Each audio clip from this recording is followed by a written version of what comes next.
trust is the currency of the 21st century, and we undermine that. And what it requires of us is maybe we are living in a post-truth era where we don't see a lot of trust and the breakdown of trust.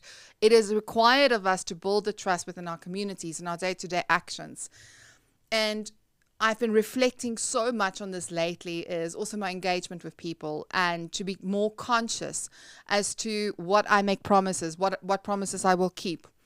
Because you see, people trust you when you say, you know what, I'm going to introduce you to this particular person, or you know what, I'm going to have you on the podcast, or you know, I'm going to do 1, 2, or 3, 4. You have all of these ideas.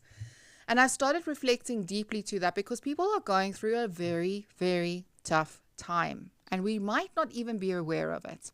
But what we need to also consider is that little piece of hope, or that moment of people pleasing that shines through, where you really just want to do something great, or you want to be nice, and you make these subtle promises and flybys with conversations with people.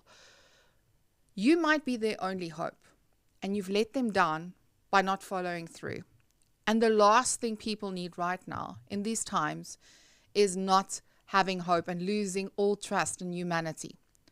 So I myself will be working on this, but I want to ask you to join me in that. As in your conversations, when you speak to people, when you're around them, is consider the fact that you might be a person's only hope, and to keep to your promises. And so I'm going to make a concerted effort in this year to do that within the community and everybody around us, and see how bringing hope into a room sometimes just requires of me not to overpromise and not to be a people pleaser.